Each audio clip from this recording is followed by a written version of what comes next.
Hello, good morning and welcome to my vlog. Ngayon may pupuntahan tayo at gandaan natin ang motor natin. Let's go. Ang tara na. Let's go. Kita nyo ang dumi niya. Batak sa biyahe. Yo, welcome. Papunta na tayo sa Bulacan. So, TVS, ito na. Handa ka na ba?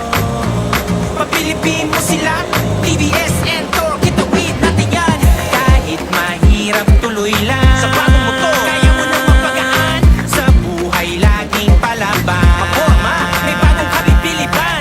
Malayo man itataw. TVS motor na and Torque, kaya kapatid. Busy ay di mapapatid. Talaga, TVS Torque. Maaasahan abot kaya ang presyo. Lagi nasa tabi mo. Long ride man ang takbo. Matibay dire-diretso. Matatag sa biyahe bro. Para sa pamilya. Sa TVS motor ka na. Walang hindi magagawa. Di mabigat sa bulsa. TVS Torque. Di ka mabibiti ng hangin. Di malakas man laging itatawid natin. Kahit tumakas ka pa, kaya mo ang presyo. Diretso sa asenso. Lakas at galing TVS sa motor, kami nakain to. Malayo man ang lakdaw, abutin ang tanaw. Kayang-kaya basta laging pasulong ang galaw. TVS and Torque, malupit, bumitaw. Maaasahan mo palagi sila, ako, ikaw. Kaya tara na para to sa mga mahal mo. Kahit ang buhang malayo, masasandalan mo. Sa biyahe ng buhay kahit na di magaan to. Kasabay ang and Torque, tuloy ang takbo. Ang bilis ng pagsibat, laging ligtas lahat. Trabaho man ang long ride, di ka masisilat. Para sa pamilya itatawid. Sideline on time, kakapatid. Ang presyo ngayon ay kayang-kaya na. Di ka na mahihirapan, magaan sa pulsa. Tara na sakay na, parisan ka pa. TVS and Torque, sagot kita, tara. Di ka mabibiti ng hangin. Di malakas man laging itatawid natin. Kahit tumakas ka pa, kaya mo ang presyo. Diretso sa asenso. Lakas at galing TVS sa motor, kami nakain to. Hirap kang kumita pare and Torque ang pag-asa. Di kalidad mapagkakatiwalaan. Kayang-kaya makabagong teknolohiya. Tugon sa pangangailangan. Kaya makatawid, makaangat, di ka pababayaan. Maaasahan mo kayang presyo. Naka-RTM ay to. Long ride man ang takbo. Matibay dire-diretso. Pit sa gasolina bro. Para sa pamilya. TVS motor ay bida. May takbo para wala ka na. Di mabigat sa bulsa. Bakit? TVS to. Di ka mabibiti ng hangin. Ay malakas man laging itatawid natin. And Torque ang motor. Kahit tumakas ka pa, kaya mo ang presyo. Diretso sa asenso. Lakas at galing mo. Kami naka-and Torque. Di ka mabibiti ng hangin. Ay malakas man laging itatawid natin. And Torque ang motor. Kahit tumakas ka pa, kaya mo ang presyo. Diretso sa asenso. Lakas at galing mo. TVS ang motor, kami naka-and Torque. Di ka mabibiti ng hangin. Ay malakas man laging itatawid natin. And Torque ang motor. Kahit tumakas ka pa, kaya mo ang presyo. Diretso sa asenso. Lakas at galing mo. TVS ang motor, kami naka-and Torque. grabe yung dumi.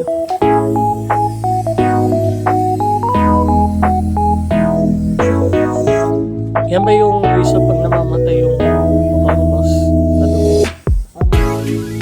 Sakto. Grabe na ba yung dumi, boss? Grabe na. Okay na, malinis naman na. Ito yung 3 valves. Yes, dalawang intake, isang exhaust.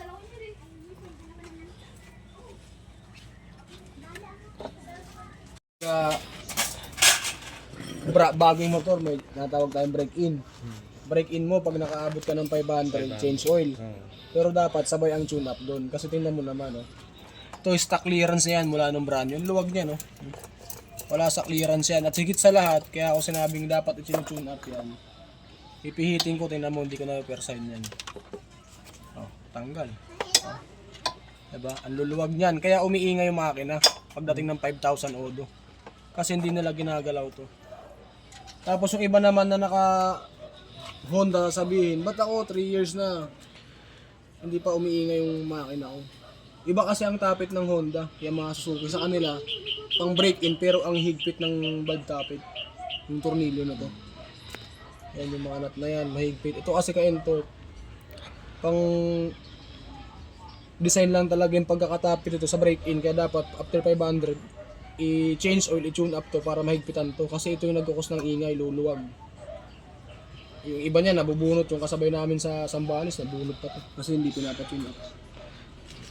Kaya sabihin na ano, bakit i-tune up, hindi naman sira ang motor. Pag tune up ang motor, hindi ibig sabihin sira ang motor. Kasama yun sa maintenance. Ang proper odo niyan, 10 to 11. Pero mas maganda 10,000 pa lang, tune up na. Pagka tapos yung break-in period yun ng 500, bilang kayo 10,000 odo, tingnan nyo. Hindi pa nga gaanong maluwag yan. Basta na pagkatapos ng break-in, na-tune up na kagad siya. Kakapit yan. Kasi ang mangyayari pag pinabayaan yan, masisira yung valve tapit. Kahit higpitan mo na higpitan, itakbo mo 1 linggo, lumuluwag na kagad. Sira na yung tapit. Mas mahal yun pag yun na nasira. Mas mahal talaga kasi bibili ka ng bagong valve tapit nun eh. O di kaya rocker arm. Isang set yun. Wala ka na mabibiling tapit na hindi kasama rocker arm eh. Oh.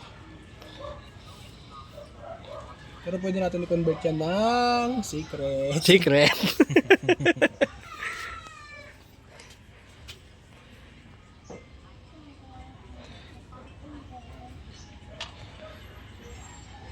Picture ito sa part na to, ay papalitan na ang knuckle bearing.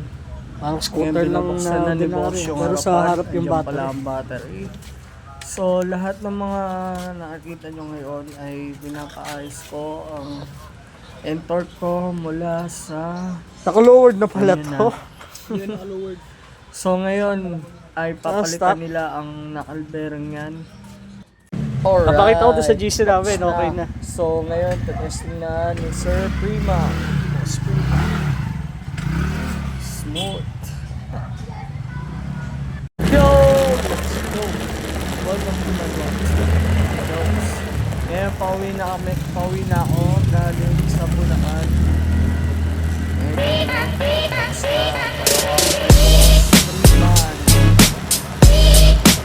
Sa lahat ng mga nakikinig dyan, hit nyo lang siya.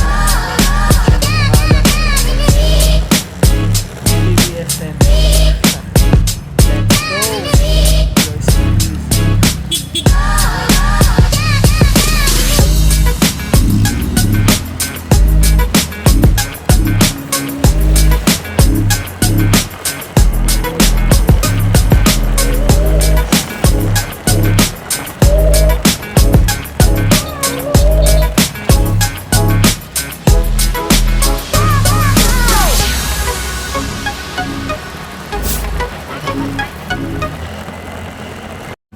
very thanks to Freeman for conditioning my entorque. Nakauwi na ako and more power to you. Let's go.